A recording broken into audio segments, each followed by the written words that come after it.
Vamos começar aqui essa nossa conversa, então, explicando para o pessoal que está aqui acompanhando esse episódio sobre o que é a PGB, né?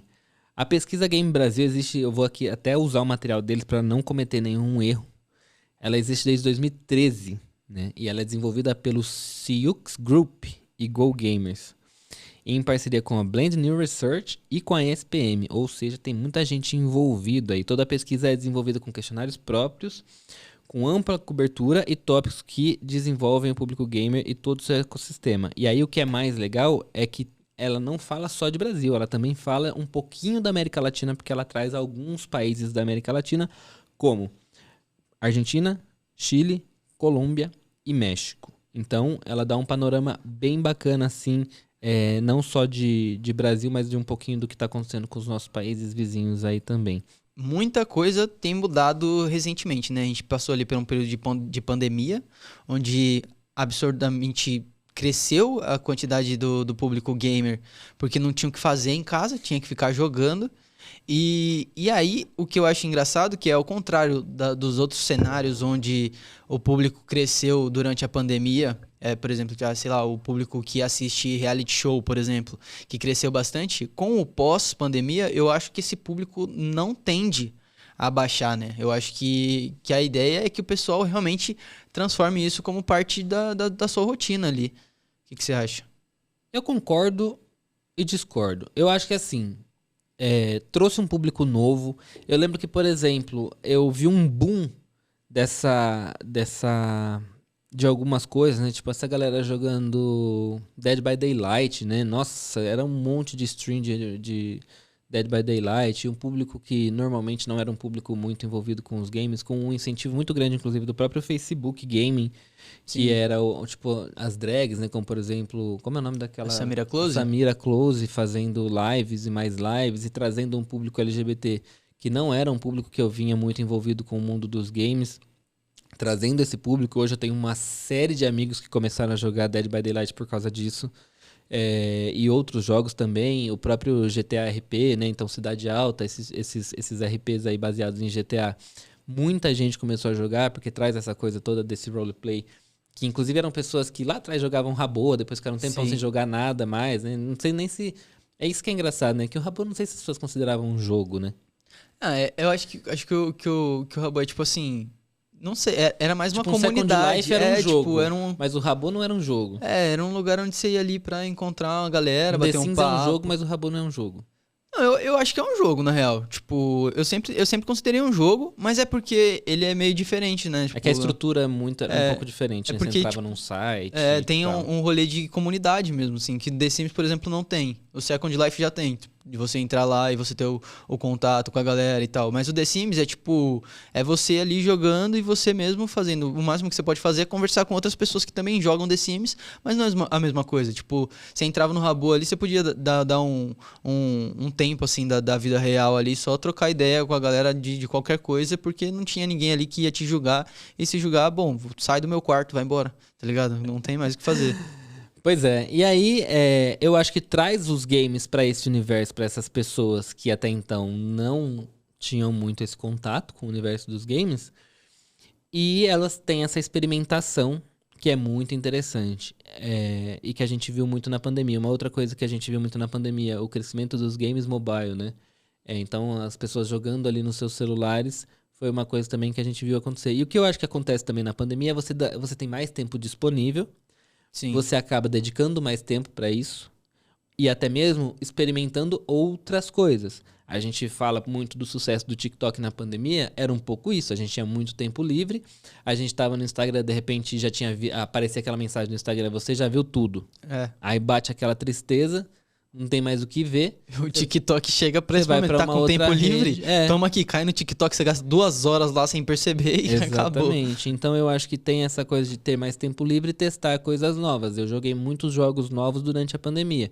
Comecei a jogar Pokémon Unite, comecei a jogar Call of Duty Mobile, comecei a jogar até como era o nome daquele jogo? O Mobile Legends, que eu adoro. E depois aí, no meio do caminho, veio o Wild Rift, né? O League of Legends Wild Rift também.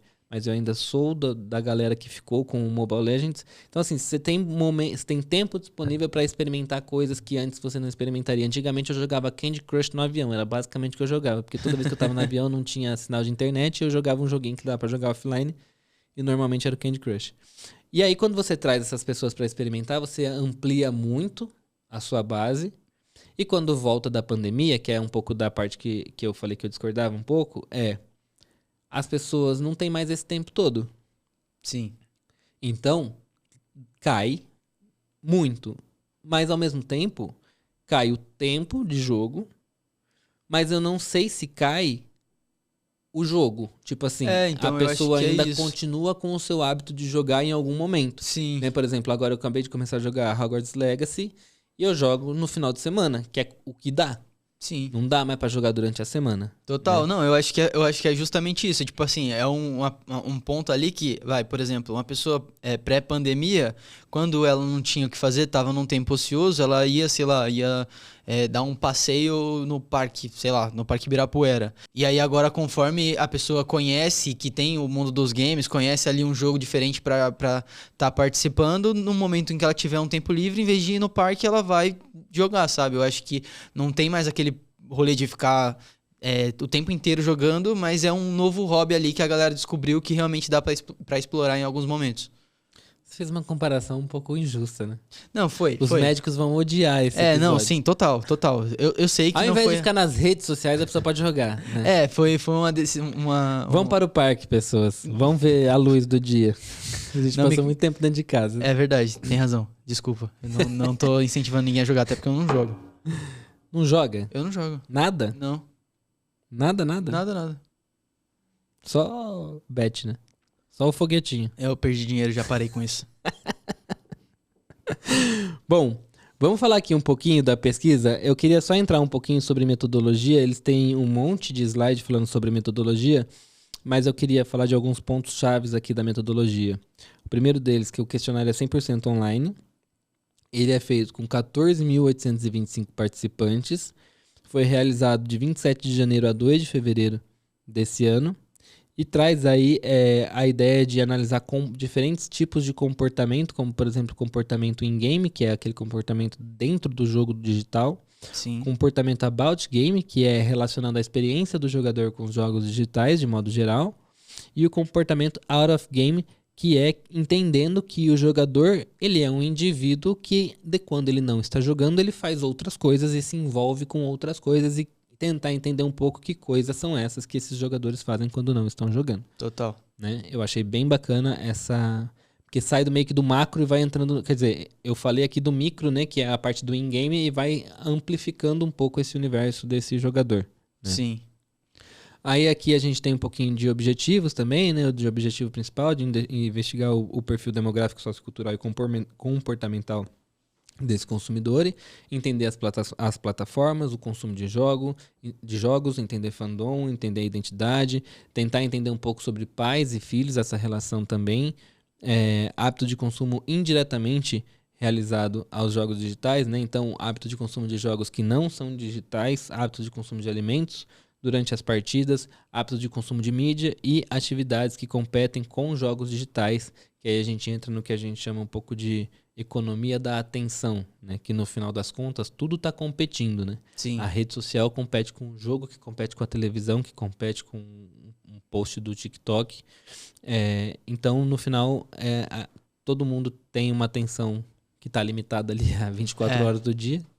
Tirando 8 horas de sono, sobra pouquíssimo. 18 horas que sobra? 8 horas para alguns, né? Okay. Tem a galera que prefere abdicar as horas de sono para dar essa atenção para outras coisas também. Exatamente. E aí, essa pesquisa ela tem várias edições, né? Ela tem a edição Standard, Premium, Master, Latam.